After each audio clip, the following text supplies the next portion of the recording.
This episode of Gather and Go is brought to you by Visit Atlantic City. Live to explore in Atlantic City, New Jersey. Atlantic City welcomes one and all to the seaside destination where local spirits are connected and the celebrations are unforgettable. Learn more at visitatlanticcity.com.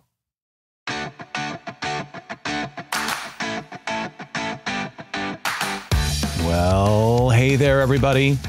Welcome to Gather and Go, the podcast that helps you plan, promote, and lead better trips. I'm your host, Brian Jewell, feeling relaxed and refreshed and ready to go after a great holiday break. I'm so excited you decided to spend some of your time with us today. And as always, our promise to you is that we're going to do everything we can to make that investment of your time worth your while.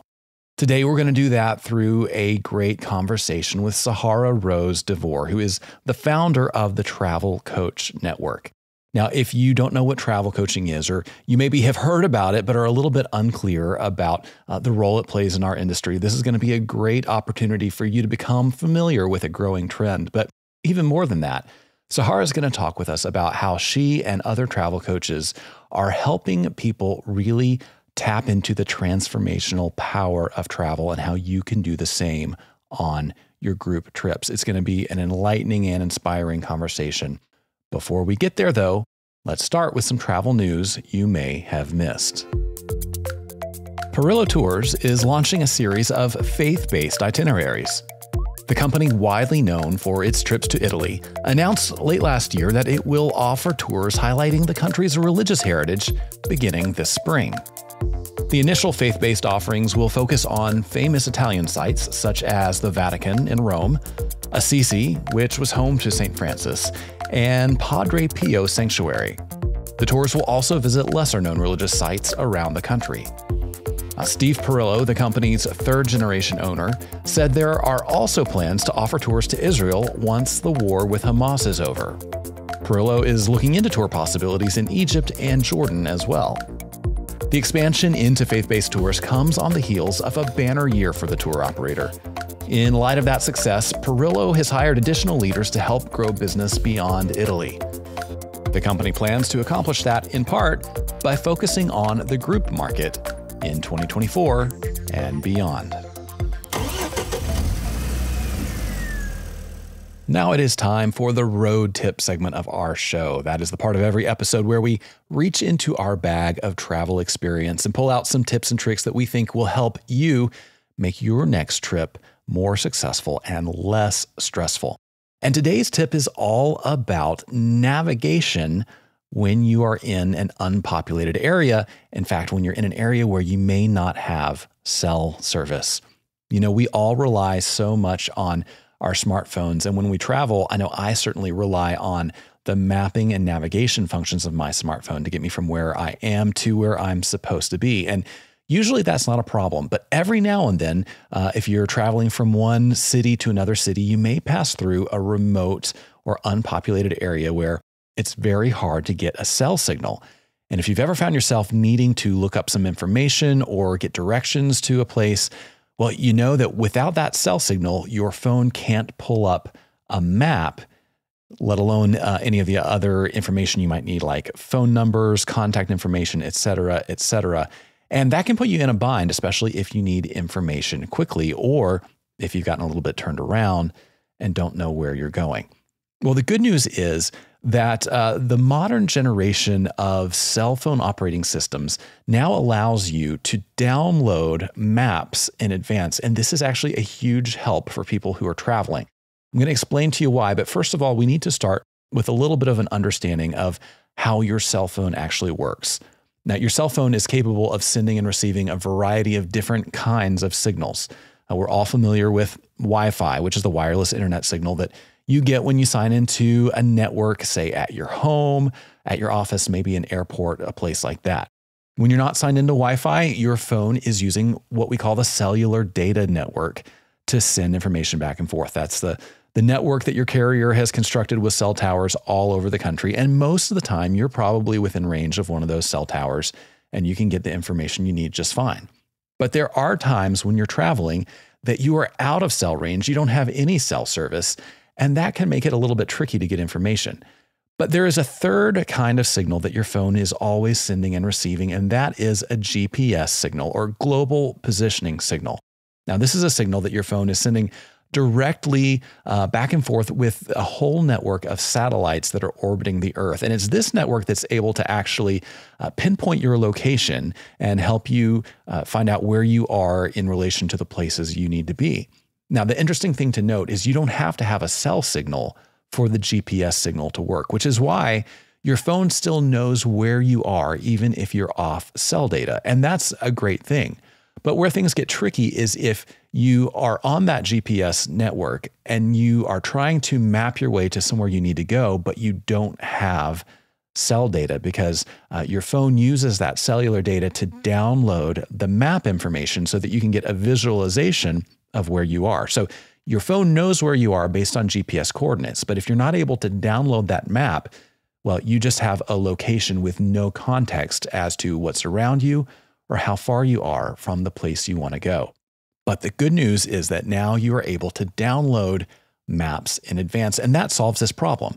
So if you know you're going to be driving through an unpopulated area, if you know you're going to be counting on your phone to help you navigate where you're going or where your motor coach driver is going, it's a great idea to go into your map app, select the area where you're going to be, and choose the option to download that map in advance.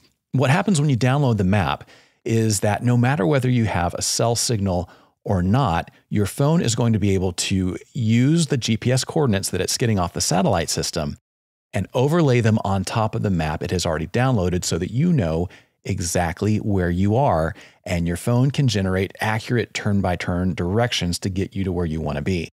And the great thing about these maps is they don't just have navigational information. They also have details about businesses, organizations, hospitals, points of interest, all kinds of things like that are within the map zone. When you download that map, you're going to also get addresses of all these places. You're going to get their business hours. You're going to get their phone numbers. So if something comes up, if there's a change of plan, if you need to quickly divert from the route you thought you were on and find your way to a hospital or a grocery store or something like that, you can find that information in your map app, even if you're not connected to a cell network, because you have downloaded that map in advance. So there are various different ways to do that depending on what kind of phone and what kind of map app you're using. It's certainly possible both on Apple Maps and on Google Maps across a variety of different platforms. If it's something you're interested in, do a quick Google search or look in your phone's help or tutorial section. Those sources will help you figure out exactly how to do this. But it is a great step to take before your next trip, especially if you know you're going to be in a remote area and you want to be prepared for anything that might come up that you weren't expecting. That is your road tip of the week. Now, before we move on, I want to take a minute and share with you just a little bit of news from us. Now, I hope by now you are familiar with our on-site familiarization program. This is a series of fam tours that we run in partnership with cities and states and even some countries, across the U.S. and around the world. You can always learn about the latest fam tour offerings that we have on our website at grouptravelleader.com/fams. But I've got some news for you about a brand new opportunity that you haven't heard about yet. And let me tell you, this is going to be an exciting one. On July 28th through 31st, we are hosting a fam trip in Savannah, Georgia. That's in partnership with our friends at Visit Savannah. This is a beautiful historic destination, one of the most visited destinations in the Southeast. And on this trip, we are going to be doing things like a trolley tour of the historic area. We're going to go on a dolphin excursion. We're going to have a gospel dinner cruise. We're going to visit some historic churches, lots of other fun and surprises on the way. And here's the great thing. Once you get to Savannah, all your expenses are going to be covered courtesy of Visit Savannah. Now, this is going to be one of those trips where we have many, many more people apply than we have space to accommodate them. So your best chance of getting to join us on this trip is to go register right now at grouptravelleader.com/Savannah-fam. That's grouptravelleader.com/Savannah-fam. And of course, I'm going to put that link in the show notes so you don't have to worry about remembering it or writing it down. But if you register today, get that registration in soon, that's going to give you the very best shot of getting one of those limited seats we have available on this trip. And as always, if you have questions about this trip, please feel free to give us a call at 859-253-0455. Ask for Bryce, or heck, any of us in the office would be happy to help you out and give you the information that you need. We're excited about this one, and we hope you can join us.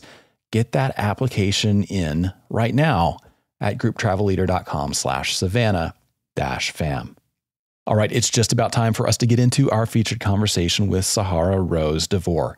As we get ready for that, I just want to remind you, you don't need to worry about taking notes because I am taking notes for you.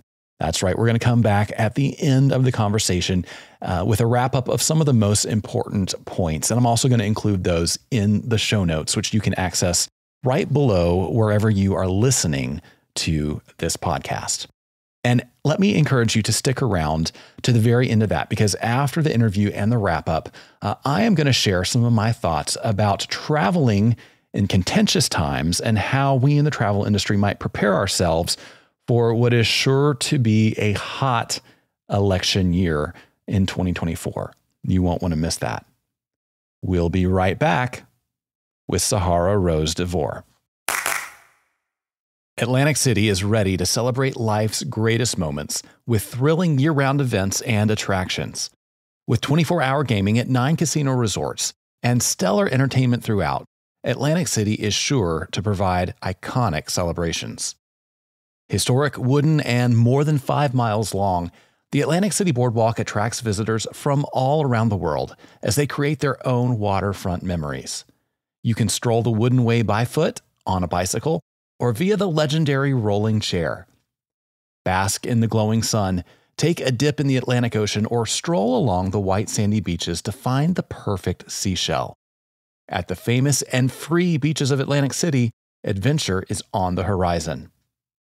Known for its thriving culinary scene, Atlantic City welcomes all to explore its famous dining establishments. From celebrity chef hotspots to locally owned eateries, Atlantic City's restaurants are well equipped to accommodate special events for large or small groups, served in unique spaces. Start planning your Atlantic City trip at visitatlanticcity.com.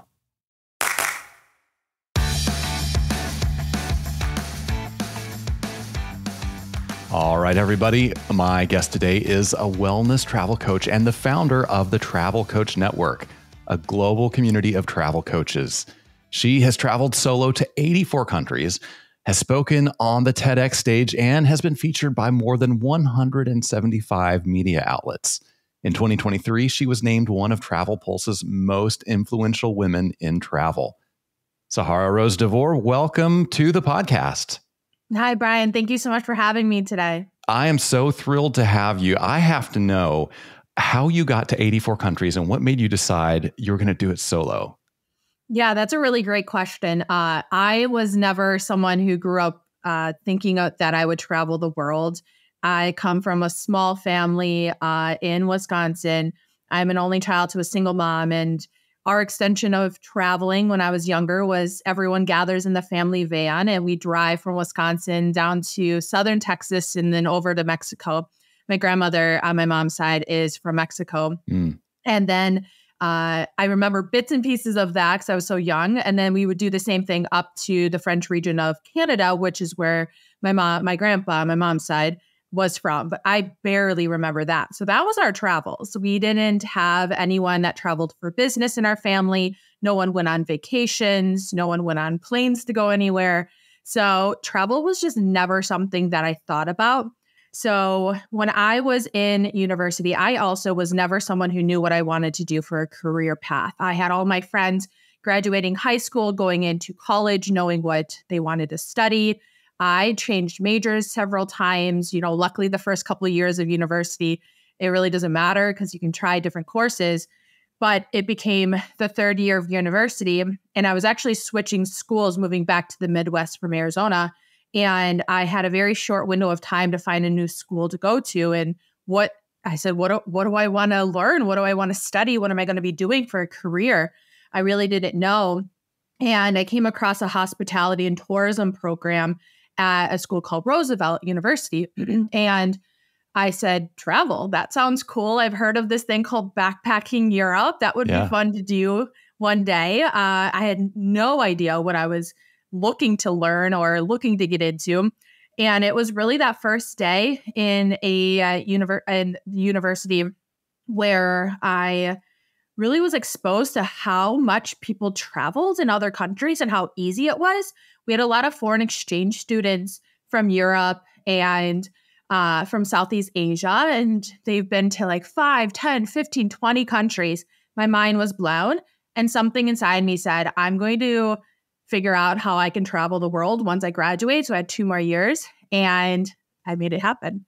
Yeah. Oh, that's incredible. So you set out, you went all over the world. At what point did that go from, I want to have an adventure, to I see the potential for a career here? Yeah. So I didn't know that I was going to fall in love with travel. I thought I was going to go after university. I'd saved enough money to go on this European backpacking trip. I'm an only child, so I didn't worry about going with anyone or, having friends to travel with. So I went on my first solo trip, and I thought I was going to go for a month and a half. That's as long as my Eurail pass lasted at the time. And I thought I was going to come back home and then, quote unquote, figure out my life, settle down, find a job in a corporate office and work my way up and make my mom happy.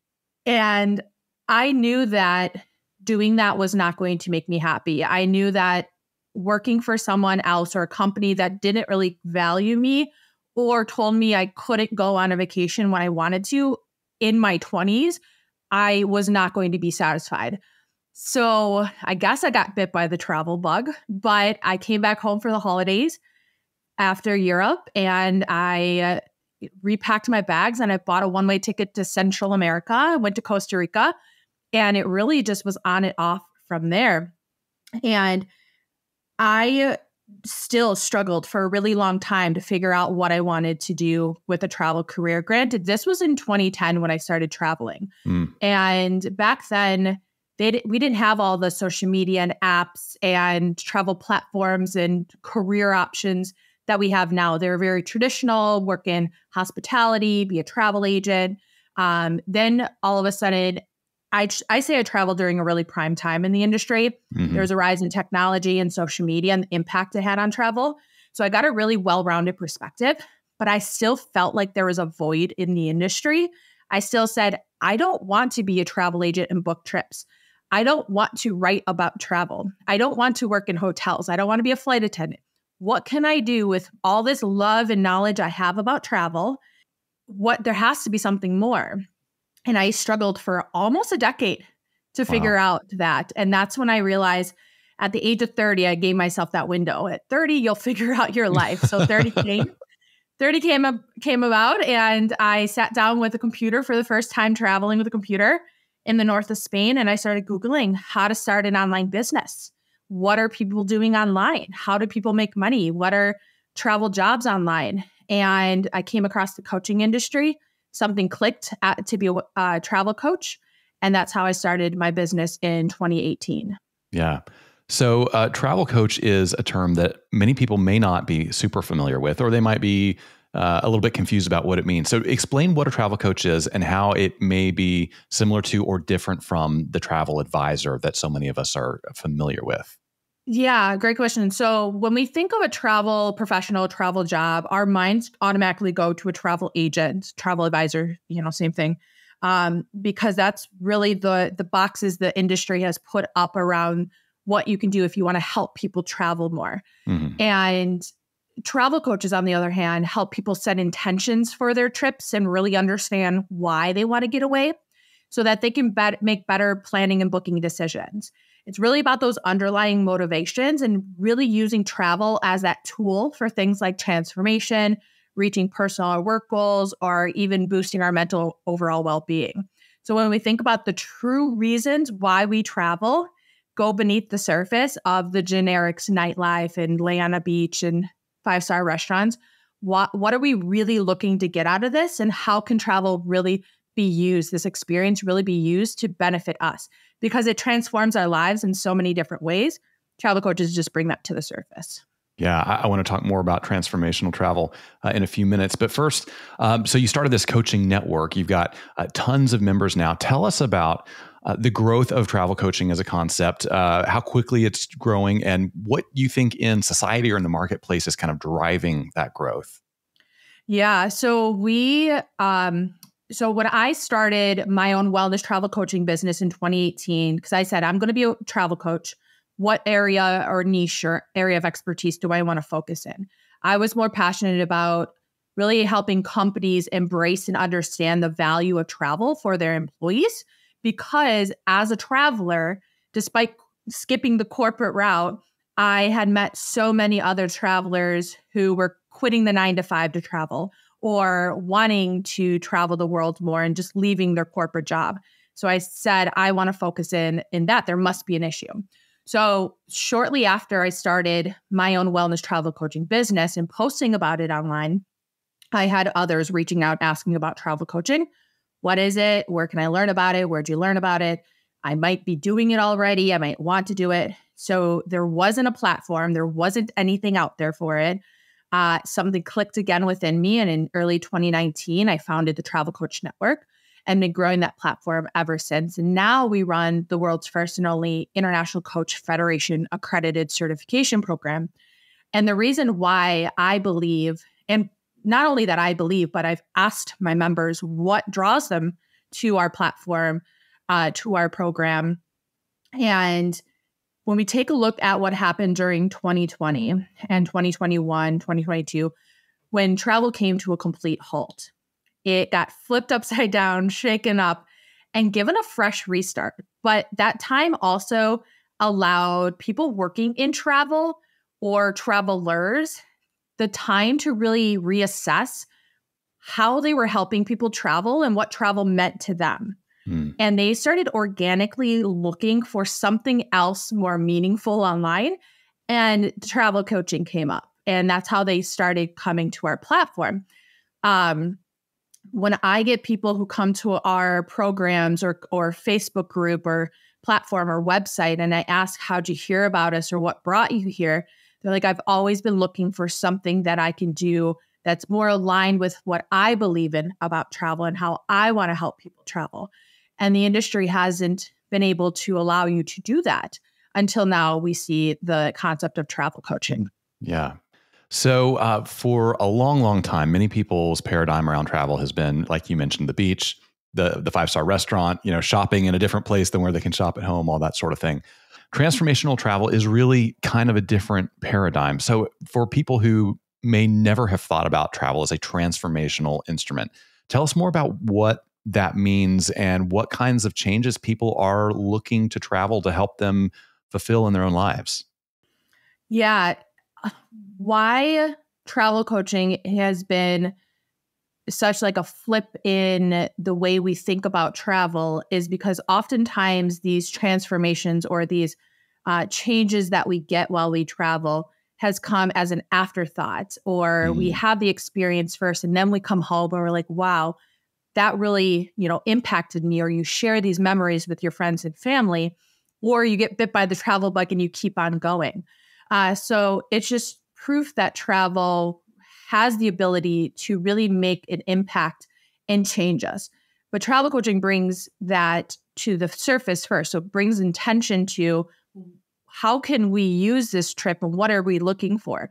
I've heard of so many different ways that travel can transform us. I know from our own, my own experience, a part of my story of I often skip over of why I started traveling after university is I'm not ashamed by it. I just often forget to kind of bring it to the surface. But I've always struggled with anxiety. And during that time when I was graduating university, my anxiety was going through the roof, and I started experiencing bouts of depression that I've never experienced before.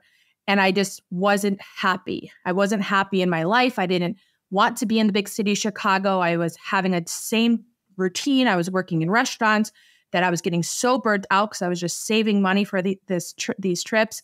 And I just was like, I need a change. Like, I need to go somewhere and I need to get out of this mindset and this environment.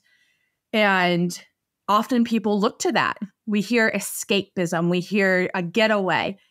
But what is causing you to get away, and what are you really looking for? And I think that's what travel can really do for us. The human connection that we get, the self-reflection that we do while we travel, the realization of just how much more is out there, the empathy we gain, the stories we hear from the people that we encounter, the stories we gain ourselves, how it can boost our confidence. All of these are transformative. But the most important piece is, how can we help people tap into that transformation and actually apply it and use it to better themselves or better their lives or their work life or their relationship? Because, all of this, it's not just anecdotal. It's not just people sharing their stories. And, there's so much research out there on all these mental, social, physical, overall wellness benefits of travel. Now it's just, how can we really flip the script and tap into the power that travel can have on us? Yeah. So a few years ago, of course, Eat, Pray, Love comes out, and it creates maybe a Hollywoodized, stereotypical version of, the idea that travel can be transformational or, can help you through a difficult season in life. How much do you say, oh yeah, that's a bunch of Hollywood nonsense, and here's what transformational travel should really look like? Or was that a pretty good portrait of the power travel can have for people? Yeah, I mean, of course, it's a bit sensationalized, but it really has those key elements of it really are truthful. We can find someone that we fall in love with or have a deep connection with. People do it all the time. I've met incredible people around this world. It really is a journey of challenging ourselves and, learning about what we want in life and what we don't want in life, and having these experiences that really enrich us. So I don't think that there was anything. There's a reason why that book and movie made such an impact and inspired so many others, especially women, to go on these solo adventures. And solo travel, especially in the female industry, is through the roof and continues to skyrocket because of all of the possibilities that travel really can bring to us. Yeah. I'm curious if you can dig a little deeper into that specific demographic profile of women traveling solo. What is it about travel that is attracting women in greater numbers than men, specifically looking for that transformational experience? Yeah, there was something I recently came across, an article, and it said how solo female travel is on the rise and why is it that the percentages are higher. I didn't dive into it, so I don't have any stats, but it's very true. And even just seeing the Travel Coach Network, we're 90% female and 10% male. It's just, there's something about travel that women tend to gravitate and value and put into action. And I think a part of that might be that, on the solo trips, men tend to be a lot more social than women. And women, I think, are very capable of being alone, but also being social and having that balance. I know from my own experience traveling, I would see a lot more female solo travelers and a lot more men traveling with their friends. And it's just an observation that I made.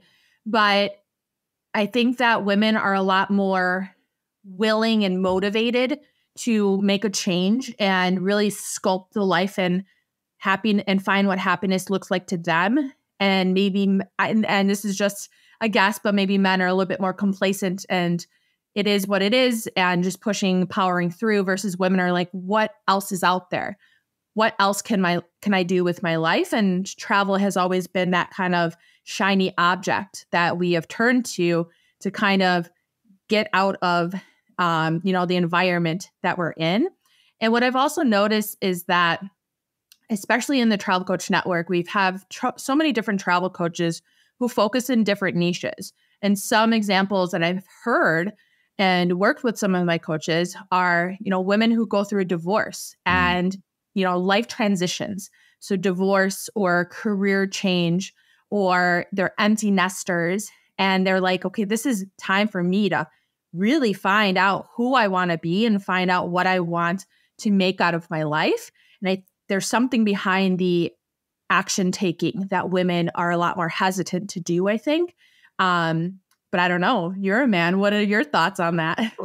Well, listen, we don't have to beat around the bush. Men are pretty simple. If we're well fed and can watch the football game or whatever, a lot of times we just don't have the same internal motivation to get out there and explore. Not that men don't love travel. Of course, I do. But yeah, I think there's definitely something to that.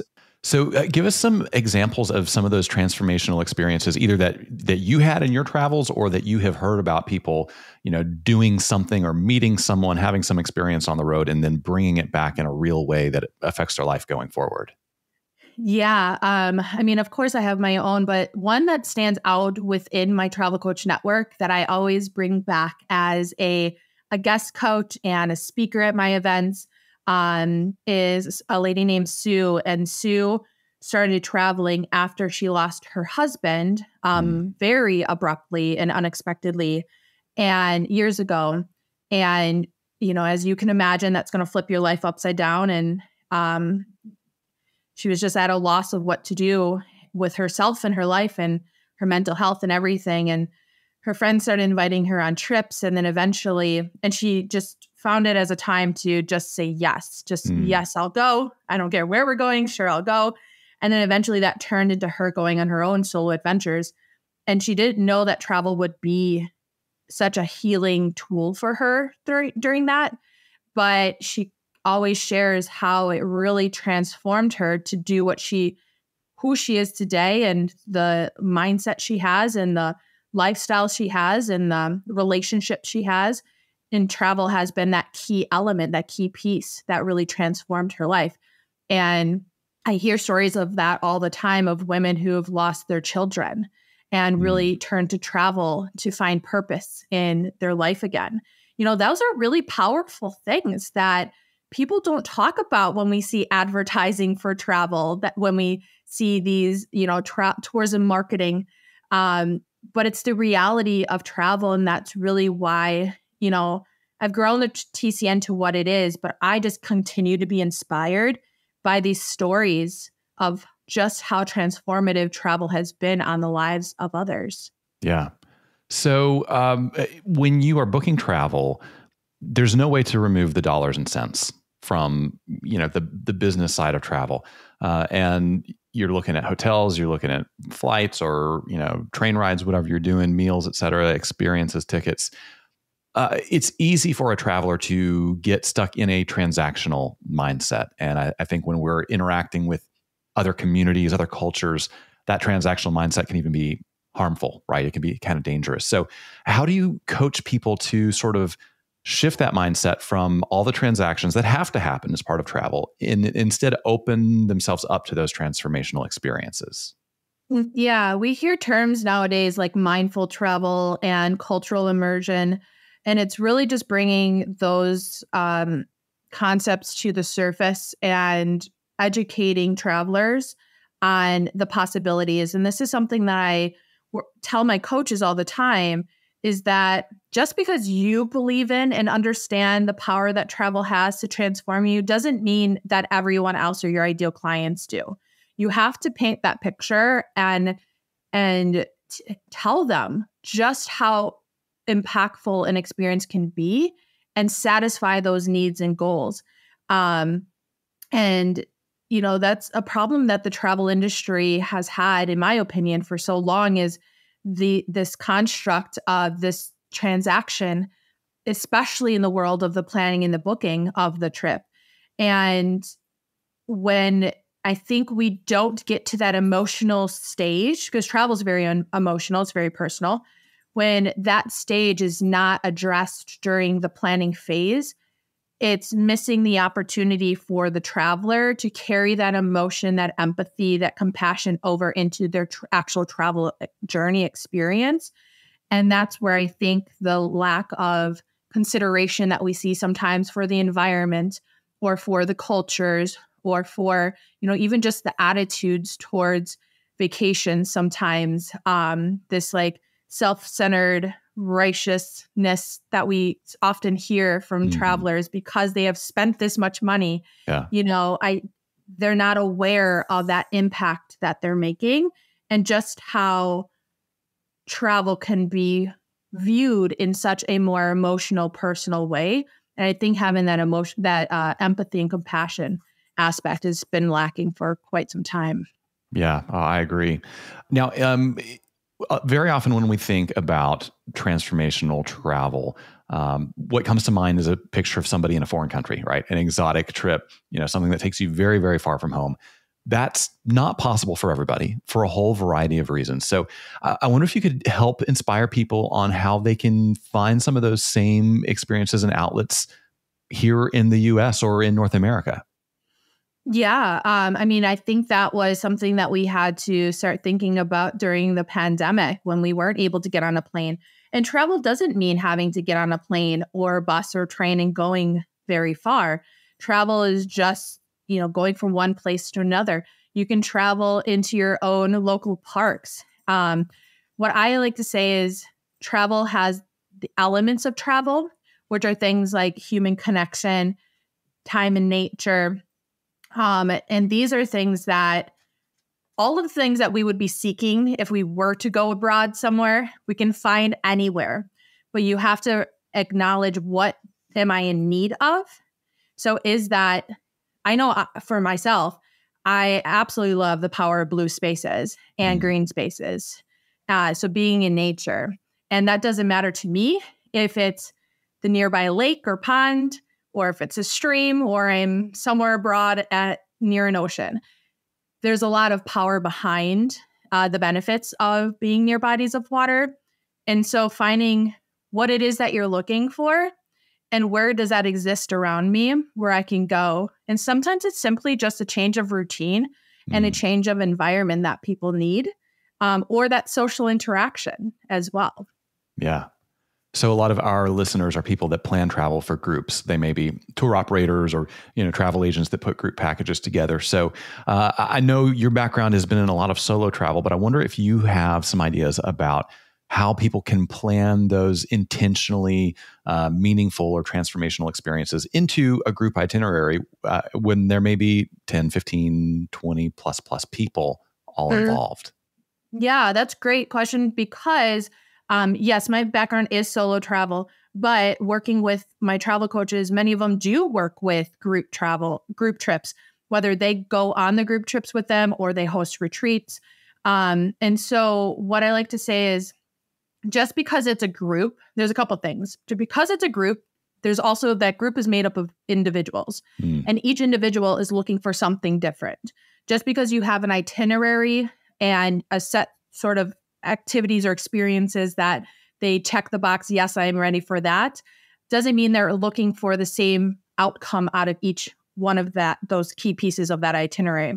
So doing an assessment of your individual travelers is really important, instead of grouping them and sending a generic questionnaire, really understanding what each one is looking for. And then also tapping into the power of group travel. So social interaction, human connection, storytelling, really that personalization and getting to know one another and why are they on this trip? That too can add even more depth to a group experience of not only what are you experiencing on your own or as a group externally, but within one another. Connect with each other. Why are you on this journey? And how, what was your motivating factor to come on this trip? And everyone's going to have a different perspective. So really bringing those concepts to the surface. And this is stuff that we often didn't talk about before. It's been very, like you said, transactional.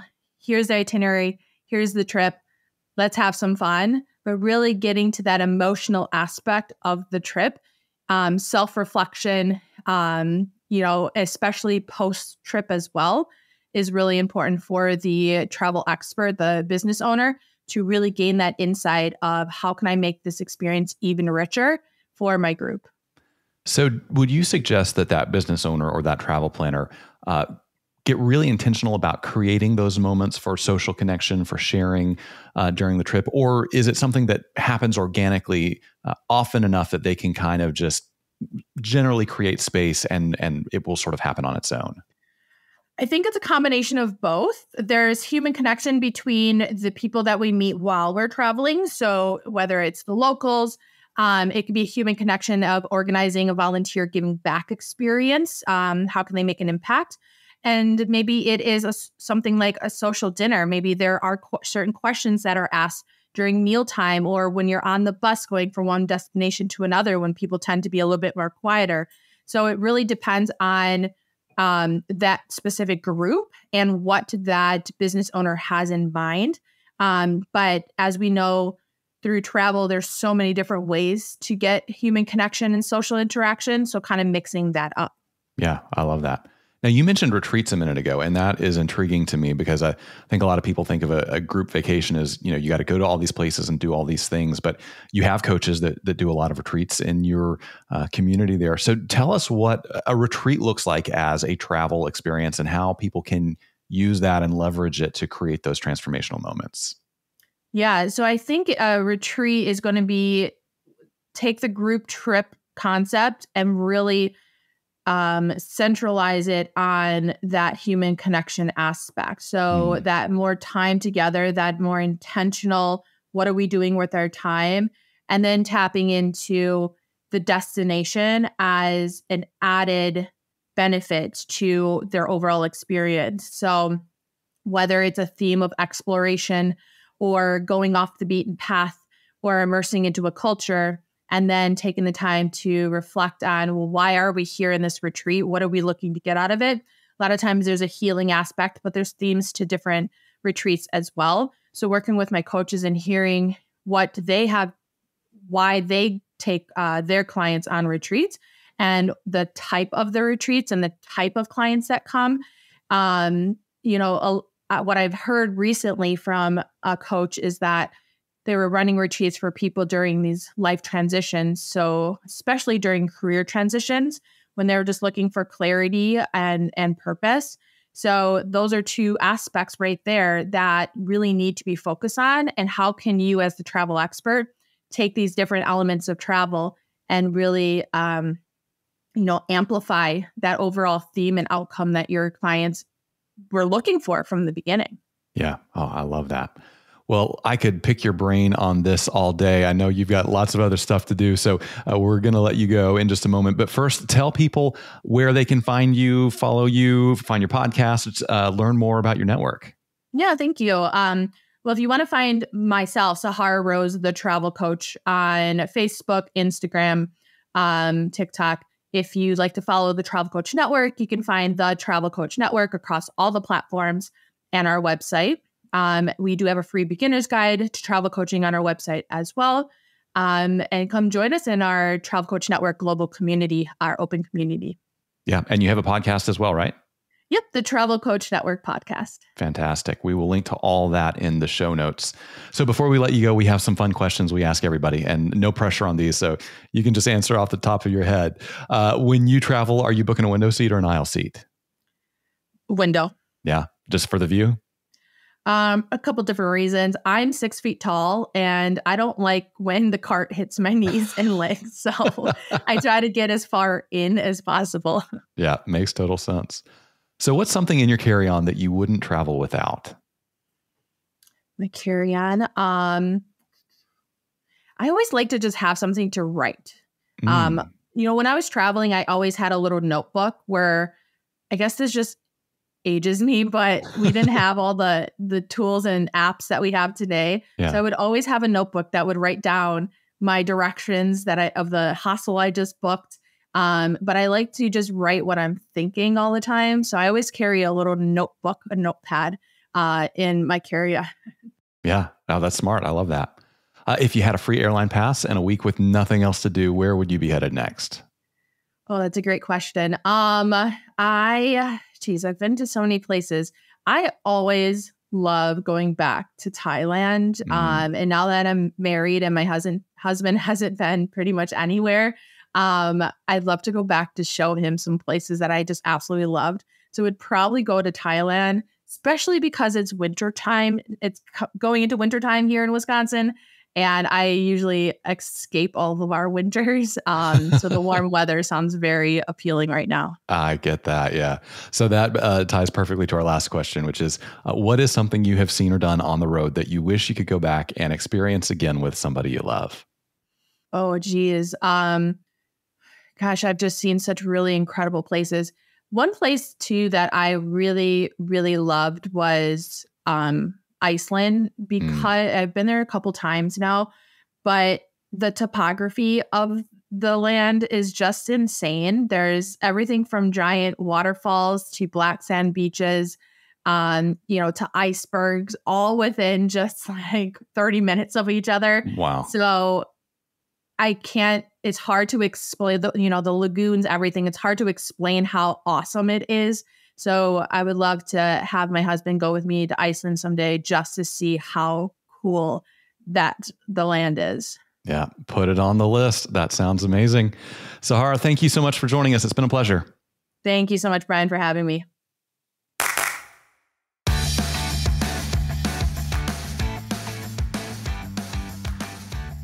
Well, I sure hope you enjoyed that conversation with Sahara Rose De Vore. I always find it fascinating and encouraging, inspiring to hear what new up-and-coming tourism entrepreneurs are doing, to hear about the possibilities they see for our industry and the creative ways that they are investing in making those ideas a reality. Now, I want to hit a few of the highlights of what Sahara shared again, just to make sure you don't miss some of these really important ideas. When we were talking about the benefits of travel coaching, Sahara said, travel coaches help people set intentions for their trips and really understand why they want to get away so that they can make better planning and booking decisions. It's really about those underlying motivations and using travel as a tool for things like transformation, reaching personal or work goals, or boosting our overall well-being.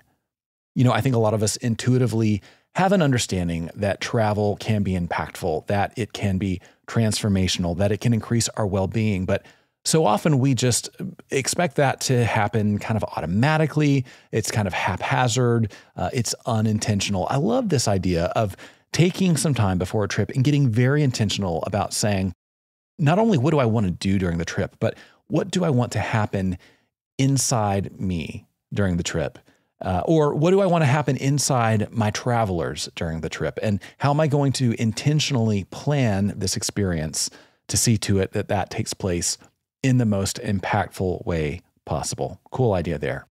Now, when we were talking specifically about the transformational potential of travel, Sahara said, oftentimes these transformations and changes we get in travel come as an afterthought.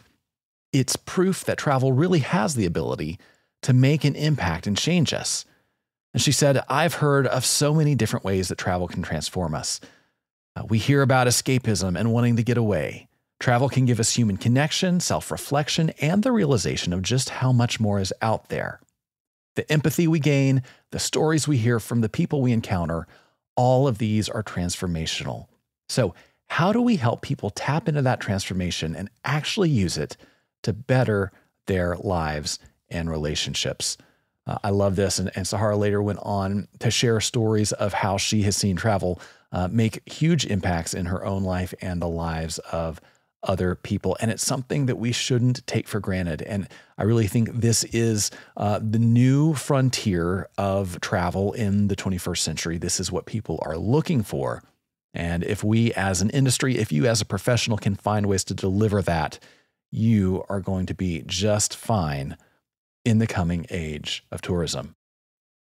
And finally, when we were talking about the transformational power of group travel in particular, she said, that group is made up of individuals, and each individual is looking for something different. Just because they have an itinerary doesn't mean they're looking for the same outcome from that itinerary. So doing an assessment of your individual travelers is really important so you can really understand what each one is looking for. She went on to say, getting to the emotional aspect of the trip is really important for the business owner to gain insight on how they can make the experience even richer for their groups. I've got to say, I don't think this is something that is a common practice in the group tour space. At least it hasn't been traditionally over the years, but maybe it should be, because we all know there is power in community. We know there's power in group experiences, but I think we're a little bit guilty of painting with a broad brush and assuming that everyone who comes on our tours is looking to have the same experience. But if you can tap into some of these ideas and really find ways to tailor those experiences or build a broad enough, diverse enough experience that people with various needs and emotional requirements can get what they're looking for from the trip, all being together on the trip, man, that just widens the possibilities for what our industry can do and gives us an even stronger value proposition going forward. Great stuff there from Sahara Rose De Vore. Well, it's an election year again here in the United States. And as we have seen in the past presidential election cycles, this one has a possibility to get especially contentious. And that contentious nature tends to boil over into all elements of society. And I'm not so sure that is a great thing, especially for those of us who work in tourism. So I want to take a minute to talk to you about politics and how we should handle that topic in our industry in 2024. That is the topic of today's Hot Minute. Yeah, that's right. The Hot Minute is the portion of the show where I take 60 seconds to give you my unfiltered views on an issue that impacts tourism every day. Today, we're going to talk about politics and travel and how the two should and should not mix. So let's put 60 seconds on the clock and get into it. Here's a resolution we should all make for this new year. I will not mix politics with travel. If you're passionate about building a better country, I applaud you. But as we have seen in recent elections, that passion can boil over and become destructive. Now, I'm old enough to remember when it was considered impolite to talk about politics in professional contexts. And believe it or not, I still think that's the best approach. Your clients, your travel companions, your colleagues, they don't need to know who you're voting for or what you think of the latest political controversy. In fact, most of them are probably already sick of the subject. Travel has incredible power to transcend political divisions and build unity across diverse groups of people. If that's something you value, like me, then by all means, support your candidate, vote your conscience, but please try to keep politics out of travel. If we can manage that, 2024 will be a winning year for all of us. That's the Hot Minute. That's how I see things anyway. Of course, as always, you're welcome to disagree with me, and we can still be friends. And hey, whether you agree or disagree, we would love to hear from you. I always look forward to thoughts, questions, feedback from our audience, and you can reach me anytime at podcast@grouptravelleader.com. I read every email that comes into that address. I love hearing from you. And hey, you never know. Your thoughts, questions, or ideas might just be the topic of the next Hot Minute. And hey, while you're in the mood to give us some feedback, would you do me a favor? Go to your favorite podcast player. And if you haven't already, hit that follow or subscribe button. Do that now so that you get the next episode of Gather and Go automatically.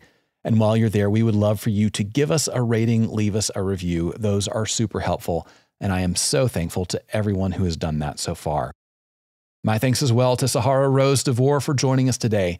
On the next episode, I'm going to bring you a really helpful conversation with Dr. Tammy Allen of Travel Meds to Go, all about how to stay healthy on the road. You're not going to want to miss that one. Until then, though, remember this.